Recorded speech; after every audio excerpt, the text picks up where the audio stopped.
Hello everybody, welcome back to another video. Hopefully you guys are all having a fantastic day. Today's upload is going to be about Major Hurricane Hector. As of now, it's a Category 3 hurricane at 120 miles per hour.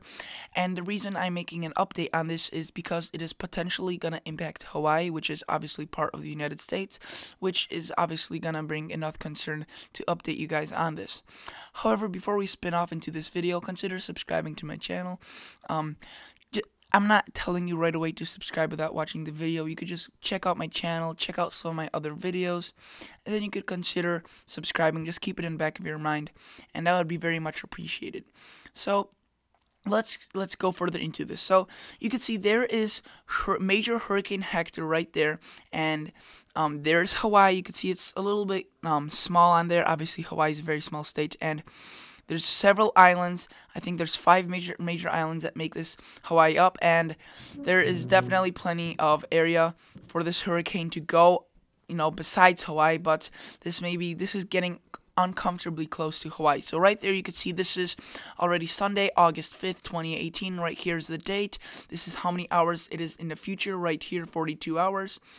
And what we are on currently is GFS 6-hour average precipitation rate, millimeters per hour. So the darker the colors, or the yellow, orange, red, and eventually the pink, means heavier the rain. So you can see the green is fairly light rain, but these oranges and these darks are fairly heavy rain, some downpours, and some flooding concern if it were to be on land. So you can see this is by Tuesday, August 7th, 2018. It's getting very close to Hawaii. It's not really weakening at all. It's potentially could be a major hurricane, while the National Hurricane Center is predicting for it not to be a major hurricane by the time it hits Hawaii. It definitely could be. There's still a lot of changes to happen in the next week. I mean, you can see this is almost next week, Wednesday. And right here, you can see the GFS has it taking right under the islands of Hawaii, and then it takes a spin off further into the ocean. And this would be a fairly good scenario. I mean, this wouldn't really impact Hawaii too much. It wouldn't be a direct landfall, but again, this is definitely not the best case scenario. The best case scenario for this hurricane to be about 200 miles off the coast. Here it's maybe around 50 to 80, so it's definitely too comfortable, too close to home in order to call this a day yet. And I also want to show you just the eastern Pacific Ocean. I mean, it will be going insane. It'll just be going absolutely senile with the hurricanes. Insane. So right here we have Hurricane Hector. This is hour 6 going back to right now, Saturday, August 4th. And you can see there is 981 millibars in pressure, Hurricane Hector. And that moves on, but look at all these storms that are going to be developing. I mean, if this were to be happening in the Atlantic, this would be a 2005 season. However, this is thankfully in the Pacific, so there's a lot less area for it to go. And you can see major hurricane likely, smaller hurricanes. So this is definitely something. And what's even funny, you can see that I forgot what the word is, but it's when two hurricanes collide. And look at this. This is very interesting. So here's a major hurricane, here's also a hurricane, and this one gets into the orbit of this hurricane, and they collide. You see that? I'll play that one more time. So play that in quick motion, and they collide. So that is definitely something that is cool, and we'll need to keep an eye on for. This is definitely something that is, I mean, it doesn't happen often, but again, this so far out that it's still very cool to see this happening with the models. I don't know I think it's a Fujiwara effect, something like that, where the two hurricanes collide essentially. And after this, you can see there's another storm developing, so this is another threat, and this again may be another storm hitting Hawaii. We don't know, but this is definitely cause for considering. The Pacific Ocean is absolutely going insane, and the thing is that if the Pacific Ocean is usually going insane and usually going absolutely absurd, then usually the Atlantic Ocean is very quiet. It's never that we have both the Pacific and Atlantic both in extreme phases of activity. It's always one or the other. That's what I've noticed. And now let's go to the National Hurricane Center. Sorry about that, the National Hurricane Center, and you could see that this is potentially the track that this major Hurricane Hector can take. So you can see anywhere the M The M is, that's a major hurricane. Anywhere you see the H, that is just a hurricane below major hurricane status. And you may be looking at this and, oh, look, it's not going to hit Hawaii. What are you talking about? Well, actually, it might, because anywhere in this cone, you see this cone with, you see that white outline.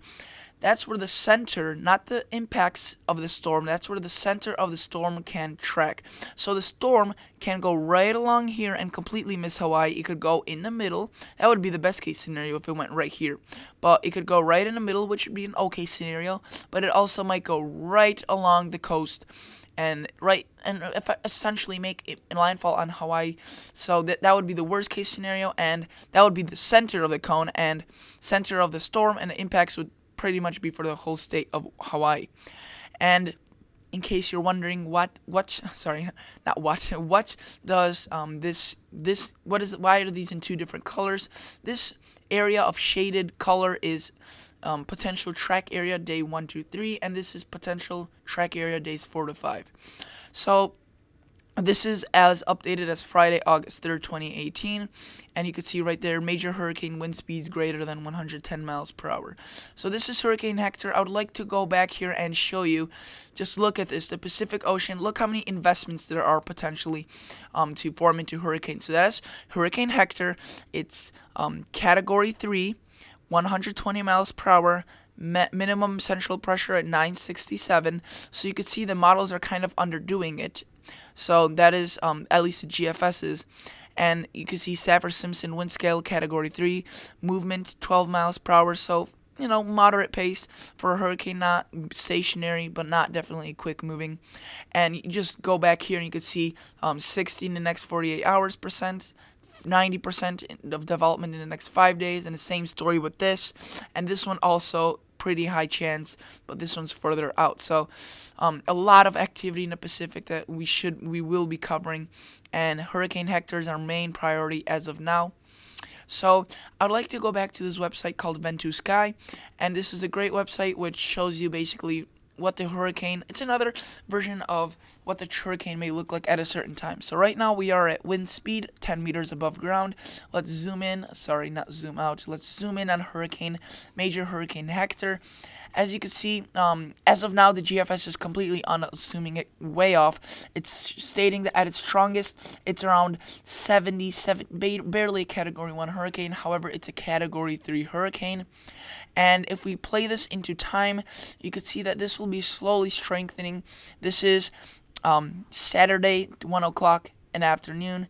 Still barely a Category 1 hurricane according to this, but it continues to strengthen, and if it continues to strengthen, if it's a Category 3, this may reach Category 5 status at one point or another. I'm not saying that this will hit Hawaii at a Category 5 status. This might not even hit Hawaii at all.